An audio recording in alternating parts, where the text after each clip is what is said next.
So, the other day I was putting a face mask on for maybe the second time in my life. It was a manuka honey face mask, because I'm decadent like that. Is that decadent?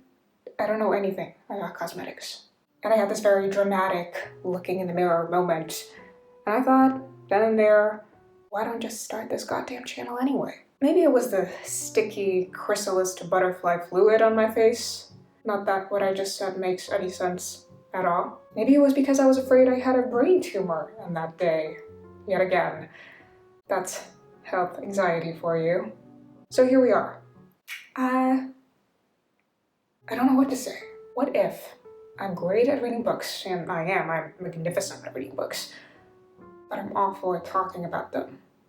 That's always a thing to consider. What about personality? A booktuber's first character syndrome is as meta as it can get, which also makes it inconveniently annoying. So, what do I even have to say? But before we move on to these annoying newbie taggy questions, an introduction is probably in order. I'm terrible at introductions. So my name is Alex. I am an almost writer. I love and hate music, psychology, and putting myself down. And this is my disorderly literary cult channel, which is my attempt to indoctrinate you into my literary world where disorder is rebranded and reframed and reclaimed and whatever else you want it to be, as I become an idealized embodiment of it, or in other words, an influencer. Through books. Talking about books, if you didn't realize that. Yeah, this is my mountain, book fort. Someone is drilling in the other apartment and it's so loud. But the show must go on, so let's move on to the questions. Why did you start this channel? Short answer, as if I'm capable of doing that, I always feel like a failure. Like I'm very behind in life, all that jazz. Everything I do kind of just turns itself into its own off-brand of dust. And books happen to be the only space where I don't feel like that. And I truly value that. And I want to share that. I want to turn fragility, failure, inadequacy, disorderliness on their heads and just paint all over them with fiction. And I hope I can create a space for people to feel not disordered, disorderly, and ambivalent and crazy and overwhelmed, and yet to feel okay about it because books exist. I'm also very proud to announce, LinkedIn style, that I completed my YouTube internship and I'm officially qualified to take on a full-time position. In other words, I have another channel which I'm still active on, but I created it a year ago and I learned enough from it to potentially not make these same mistakes and to make my content better, hopefully. But yeah, to be less rambling and abstract, I love books. I really do. I do. Despite what you've just heard, I will talk about books in this channel. Just saying. I promise. But I do digress a lot. Kind of like Tristram Shandy or Marcel Proust. But I suppose I'm still figuring out what this channel will be, so you have the unique opportunity to be a first-row witness of the kinds of literary psychobabbling I might come up with. So that's not appealing. I don't know what is. See, my marketing 101. What are some fun and unique things you can bring to BookTube? Great, two of my least favorite words, fun and unique. This is already a disaster. But first of all, you're still here, which means I'm doing something right. Isn't that enough? Isn't literature about showing and not telling? You decide. I feel like life itself is a competition not about how to be the most interesting, but how to articulate why you're oh so interesting and unique and fun. And the one with the most interesting answer wins. And yet, since I started this channel, I quite obviously think I'm interesting, even if I don't admit it to others or to myself. So that is the truth about every booktuber, or YouTuber for that matter, you watch. We're a bundle of insecurities and illusions of grandeur. Maybe that's why I'm so drawn to the disorderly themes of this place. But in line with that, I do want to promote disorderly values, if that's your kind of thing. There are different kinds of disorder. For example, autism spectrum disorder, which is my thing. And disorder can be seen as something bad, and sometimes it really is, when it actively ruins your life. and is something to be taken care of. But other times it can serve as a disruptor of order as we usually know it. It can be a good thing, even if everyone tries to tell you otherwise. Like autism, because it disorients the way we think and feel and live. And literature does that. So here's the clever link I'm making so that this channel makes sense. And as someone who is constantly overwhelmed by life, I figured that by reframing and reclaiming disorder, we might do it in a way that makes life actually interesting and exciting and safe and ours. And so I want to focus on this disorderly consciousness, autistic, not autistic, literary, not literary, anything you want. It's an all-inclusive space. Through talking about what I love most, in case you forgot about that, books. I keep getting off track, but this channel is about books. I also want to mention another thing really quickly. I know we're at a point of autism awareness. That's obviously not enough, so then people are talking about autism acceptance. But that is still not enough, because even if you say, I accept you, you still treat an autistic person as an other. So I want to move on towards an autistic aspiration/admiration. Because I think autistic people should be able to be equally admired as neurotypical people tend to be. And that's not what usually happens. There's still a divide. There's still that sense of, yeah, I accept you, but among all the people I admire, there are only neurotypicals because autistic people are too weird and too whatever for me to want to aspire to be like them. With influencers, you either want to be their friend or you want to be them, or ideally both. And I want to normalize the autistic subjectivity in the context of being an influencer and in the context of pretending that it is a cult and basically layers, and this is too clever for my own good, so maybe I just don't know what I'm doing. But anyway, does that make sense? Because as much as we admire disorderliness from a distance, as in fiction, when we look at dysfunctional characters, we don't usually do that in reality. So I want to say, I am disorderly, not disordered, disorderly, and I'm enough to be admired. Ugh, this is turning cheesy real fast. But other than that, I think everyone would benefit from looking at life unapologetically disorderly. Is that even grammatically correct? Unapologetically disorderly? And other fun and unique things? Well, I can't talk about how life-changing and mind-bending reading is, but what does it matter if I have nothing to show for it? So I will wear my hyperventilating heart on my sleeve and just take a chance on me and subscribe. And if you realize that you don't like me, which might very likely happen, then just unsubscribe and you take a little piece of my heart, and I will cry, and then I'll stop reading books, and then I'll stop making videos about reading books, and then I will drop this channel, and then we'll just move on with our days. Okay, next question. What are you most excited for about this channel? I have so many unrealistic ideas for this channel and beyond, but also I'm really excited because I am a planner. And there are so many books in the world, I'm quite perplexed by it all. I never know what to read, basically. But if I have a video idea and it gives me some pointers on which books to read, then that solves everything.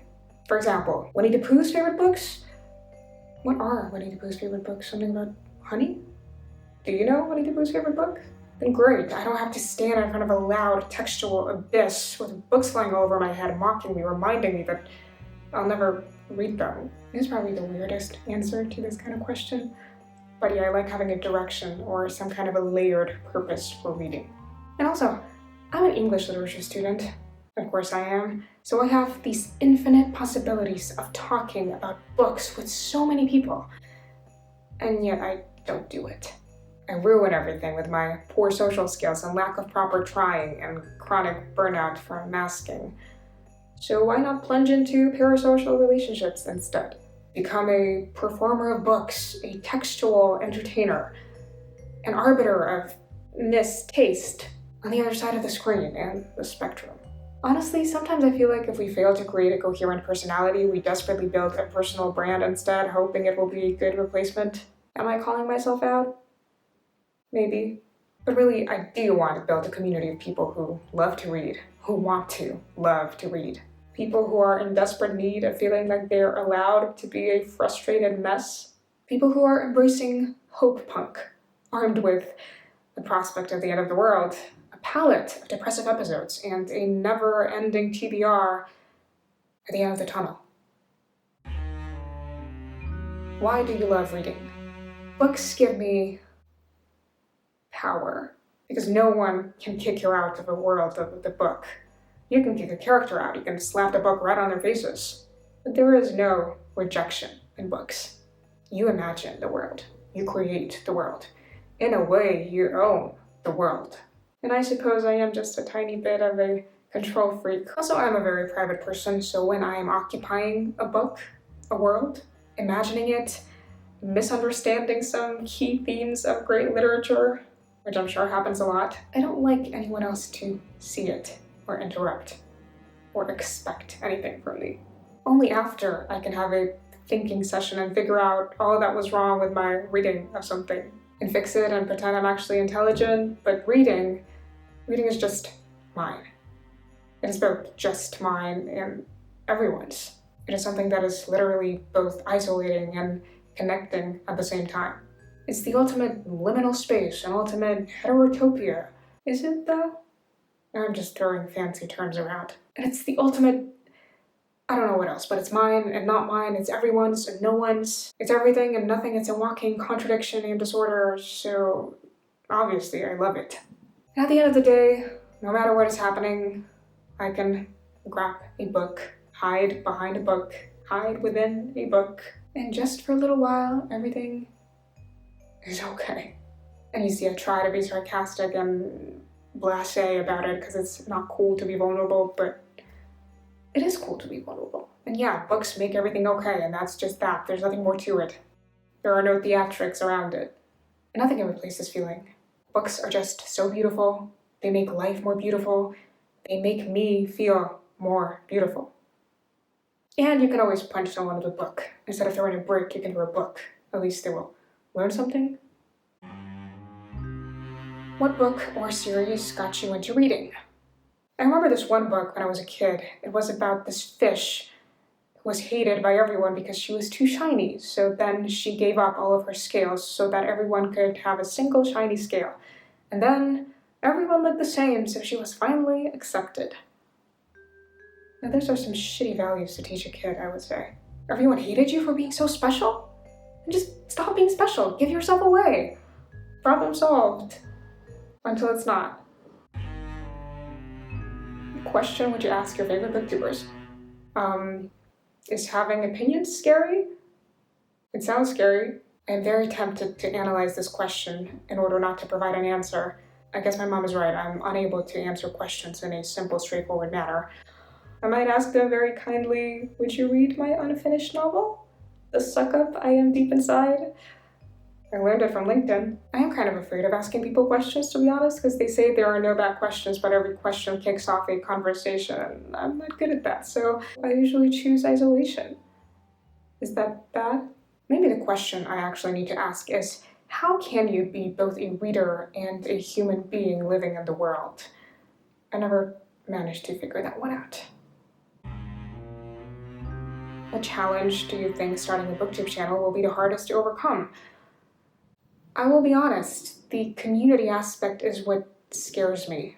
As much as I love the idea of connecting with others, I genuinely do, it also terrifies me. And I am afraid that I'll fail, that no one will like me, that I will mask too much or too little at the same time, that I won't be welcoming and warm and smiley enough, that I will be too overwhelmed to keep up with comments and messages, that I will say the wrong thing. Lots of other things. I always seem to do things in the wrong way when it comes to human interaction, and building a book-based community here is important to me, so I don't want to screw it up. I genuinely have no idea how other people do this, but I guess I need to try. I suppose calling this channel Disorderly is my way of saying I'm terrible at this anything, so accept it, admire it, and be terrible with me. Let's be terrible together. And also juggling 2 YouTube channels with university, failing to write novels, and part-time low-paid jobs. Not to mention all the staring at the windows I'm so hopeless helpy sessions I need just to feed my masochistic psyche every day. I don't know how I'll do it, but I'm plunging in. When did you start reading? Well, interestingly enough, I had hyperlexia. Is that how you call it? When you start reading early? And funny story, I actually read to my kindergarten peers. I was sitting on a chair and they sat on the floor around me, and it just felt so powerful. Yeah, maybe I shouldn't admit that, but I finally felt included, not out of the loop, not left behind, which is rare for me. So it was like I was finally in on the secret I usually wasn't. And it felt good, and maybe that's why I love books so much. Maybe that's why I associate them with the sense of safety and power. What if I don't actually love books? What if it's all about power? Oh shit.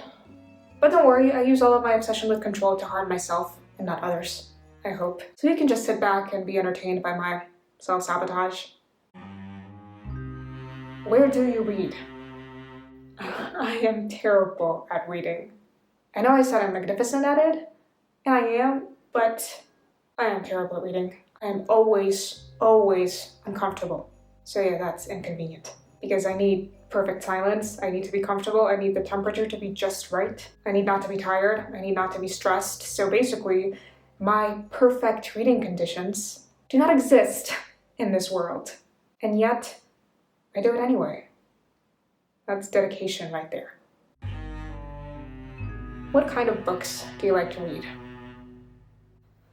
Well, that's another one of those questions that makes me want to give a mean and ironic answer, but I'll hold myself back. That'd be nice. Disorderly books? That's a new genre.